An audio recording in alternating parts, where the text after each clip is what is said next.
Y vamos, antes de irnos a la pausa, con el espacio que tenemos todos los viernes con Ricardo Changala, que le gusta atar cabos sueltos y en este caso se va a ver cuál es la situación, nos va a compartir cuál es la situación actual en Ucrania.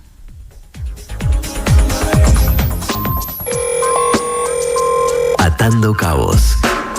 En diálogo con Ricardo Changala, intentamos conectar hechos para comprender mejor el mundo en el que vivimos.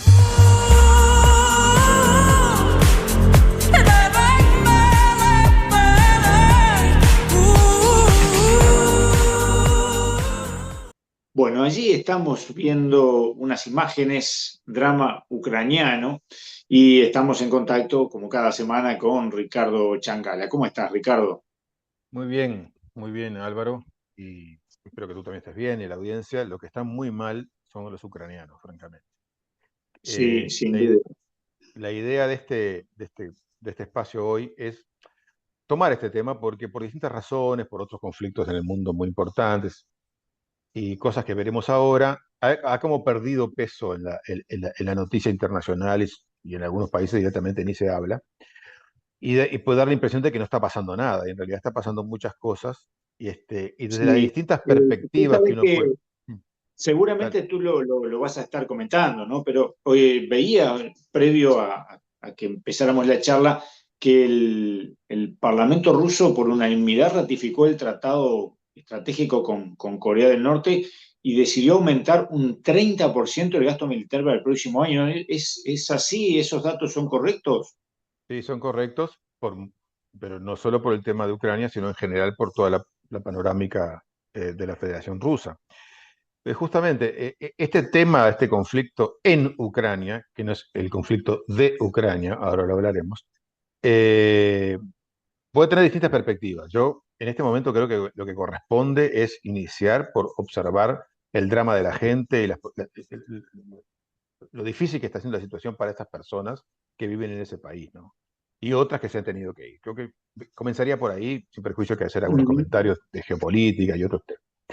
¿Por qué drama existencial? Bueno, porque algunos datos, tú sabes que en medio de las guerras los datos nunca son muy confiables, pero he intentado conseguir datos más o menos sólidos de fuentes serias, y son todos contundentes en el sentido de que es un país que está perdiendo población a pasos agigantados.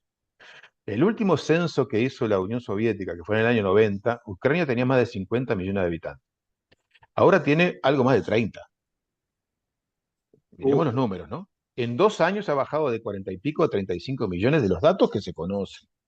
Hay más de 10 millones de personas fuera del país, de esos ACNUR reconoce por lo menos 6,5 millones de refugiados, la mayor parte de los cuales están en Rusia, por cierto. Pero además los datos oficiales del gobierno actualmente dice que en Ucrania ahora mismo están falleciendo 3 veces más personas que las que nacen.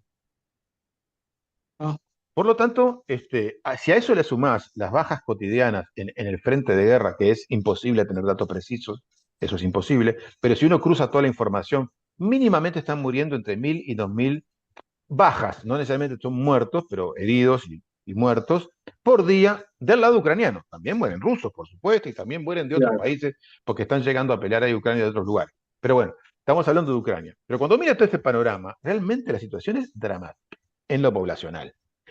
Pero además tiene otros problemas muy serios como cualquier país que está en guerra, ¿no? Tiene una seria crisis institucional. Uno habla del presidente Zelensky de Ucrania, pero en realidad desde el 20 de mayo él ya no es el presidente de Ucrania.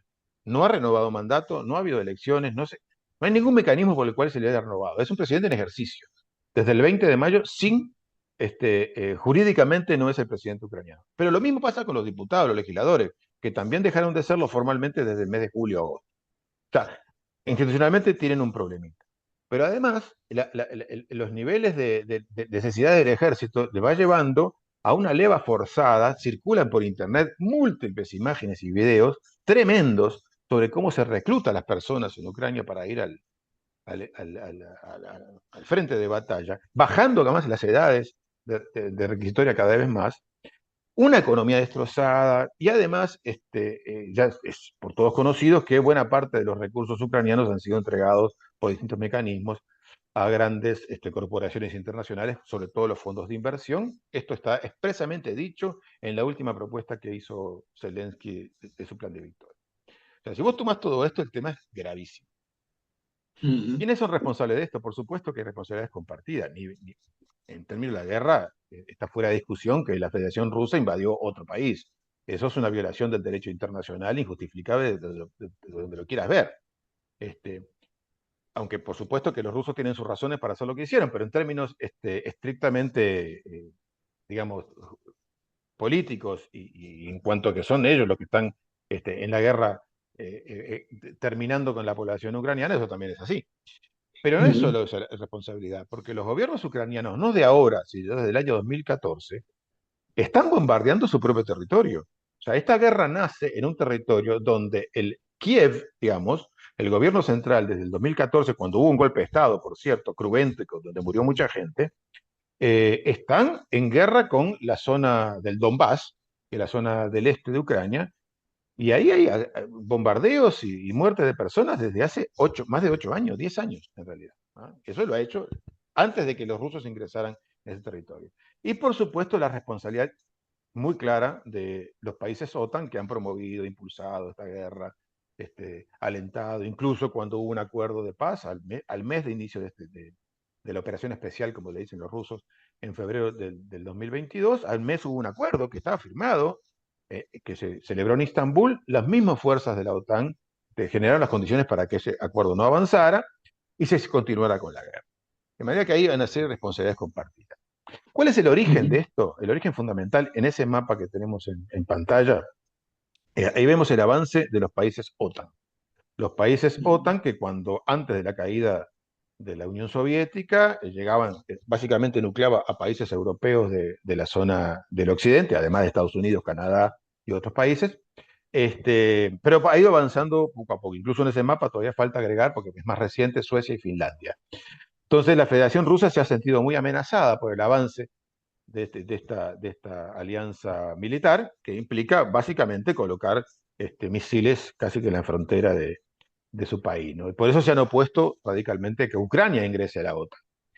El momento cúlmine y que promueve que los rusos invadan Ucrania es cuando el gobierno de Kiev dice que en breve van a incorporarse a la OTAN y eso determina cambios significativos. Pero también hay que entender, y este mapa que está en pantalla, aunque está en ruso no se entiende mucho, pero sí, los números sí se entienden, es que hay que entender también que buena parte, Ucrania es un país multicultural y multilingüístico, y la zona Asia rusa es de población rusa y hablantes rusos.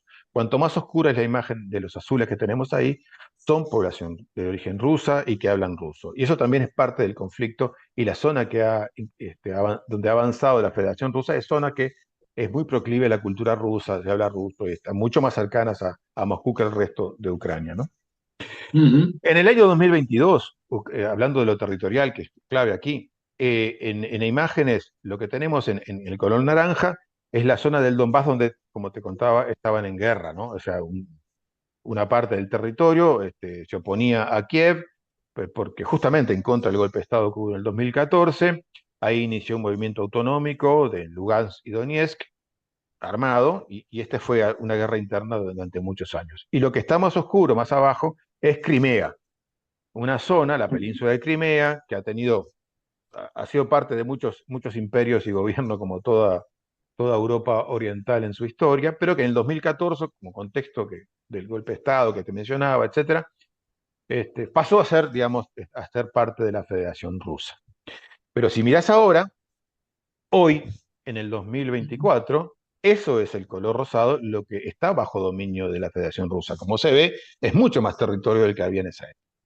Y la claro. perspectiva es que esto siga aumentando básicamente hacia el este, hacia la zona de Moldavia y Transnistria, que eso no tenemos tiempo de hablar ahora, pero esto es el futuro conflicto aquí seguro que se va a dar.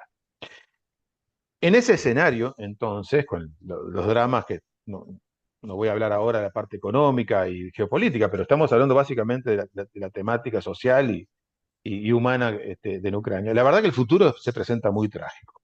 En primer lugar, no existen acciones concretas que promuevan la paz. No hay nadie que está promoviendo la paz. Hay iniciativas, Brasil, China, bueno, algunos otros países, pero todo queda en meras iniciativas, pero no hay realmente procesos importantes que busquen construir una paz en esa zona, a pesar de todas las muertes que están habiendo.